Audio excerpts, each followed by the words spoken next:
안철수 후보가 이렇게 얘기했습니다. 이야기 들어보시죠. 제가 국회의원으로서 여러 가지 열심히 입법 활동을 했습니다만 그걸 직접 성과로 보여주는 그런 행정적인 업무는 하지 못했습니다. 저는 이번 기회를 통해서 더 좋은 나라로 만드는 그런 변화의 모습을 보여드리고 제 실행력을 증명해서 그분들께 보답하겠습니다. 자, 자연스럽게 단일화가 되고 나서 안철수 후보가 어떤 역할을 맡느냐에 주목하고 있습니다. 일각에서는 총리나 당대표 혹은 공동 인수위에 무언가를 맡는 건 아니냐라는 전망도 나오고 있습니다. 함께 보시죠.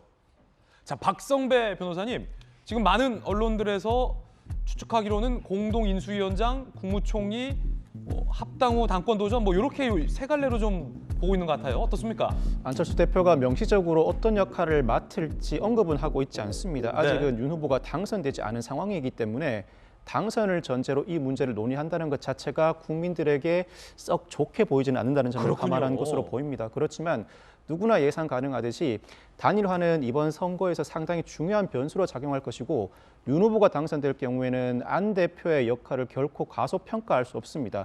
당연히 그동안 입법부에서만 활동해왔고 행정부에서 역량을 발휘할 기회를 찾지 못한 안 대표가 국무총리 등 내각의 주요한 구성원이 되거나 인수위 과정에서부터 각종 인사에 직접 관여함으로써 공동정부 구상에 실질적으로 관여하는 모양새가 그려질 가능성이 상당히 높아 보입니다. 예, 자, 과연 어떤 모습으로 안철수 후보가 역할을 할 것인가에 대한 궁금증도 현재는 있는 상황입니다. 그 가운데 이준석 대표는 당권과 관련해서 살짝 견제구를 날리는 듯한 발언도 포착됐습니다. 들어보시죠. 합당이 됐을 때 이제 대표님과 안철수 후보 간에 당권 경쟁이 좀 있을 것 같은 예상이 나오는데, 만약 안철수 대표께서 내년으로 예정된 차기 전당대회에 출마하실 의사가 있다고 하면은 저는 그 안에서 경쟁을 통해서 당권에 도전하실 수 있고, 당권이라고 표현될 만한 어떤 것에 대한 조율은 딱히 할 생각이 없습니다.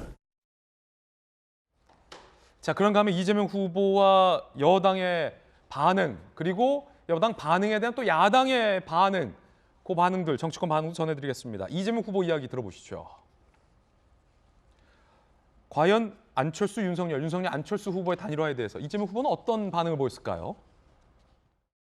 정치는 정치인들이 하는 것 같지만 사실은 국민이 하는 것입니다. 역사와 국민을 믿습니다. 민생, 경제, 평화, 통합의 길을 꿋꿋하게 걸어가겠습니다. 네, 감사합니다.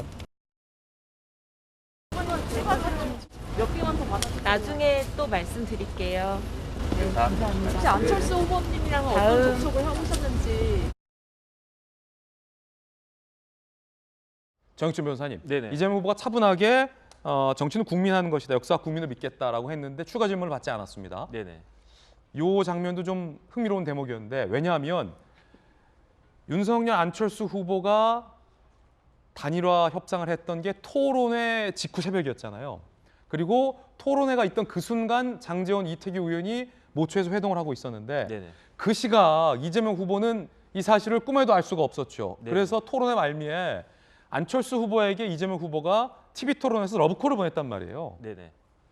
그 이후에 단일화가 이루어졌고 그 직후에 기자들에게 받은 질문이었습니다. 네네. 안철수 후보에게 손을 내미셨는데 입장이 있느냐. 네. 이재명 후보 답을 하지 않았어요. 이 장면 어떻게 보셨습니까? 그러니까 이재명 후보가 잠든 사이에 경천 동지할 일이 벌어진 거죠. 그렇게 표현할 수 있겠군요. 네네.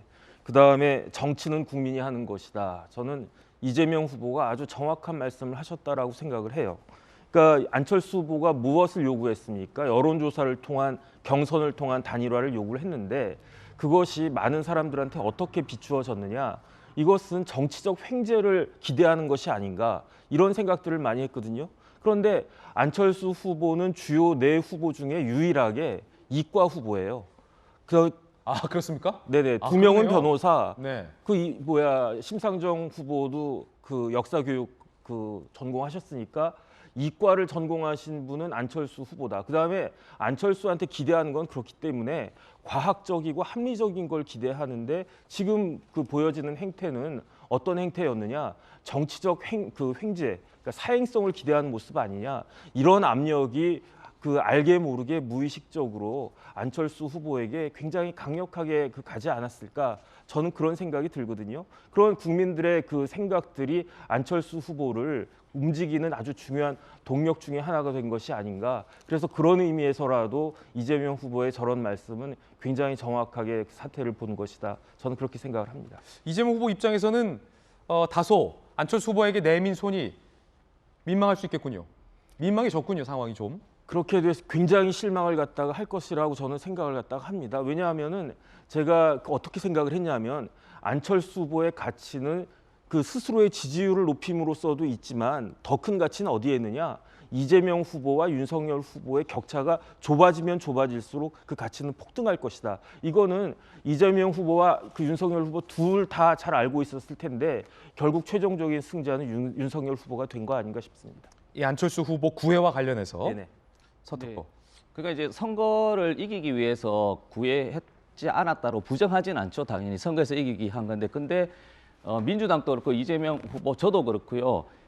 안철수 후보에게 손을 내민 것이 아니라 안철수 후보를 지지한 국민들에게 저희들은 당론으로서 안철수 후보가 꿈꿔왔던 새로운 정치 지형을 시스템, 제도화로 개혁하겠다고 해서 그 부분에 대해서 저희들이 안철수 후보가 비록 몸은 윤석열 후보한테 갔지만 그 뜻은 저희가 당선 여부를 떠나서 계속 지지하고 그 법을 개혁해주고 그거를 이제 원하는 대로 국민이 원하는 대로 해주겠다 약속을 하는 것이죠. 예.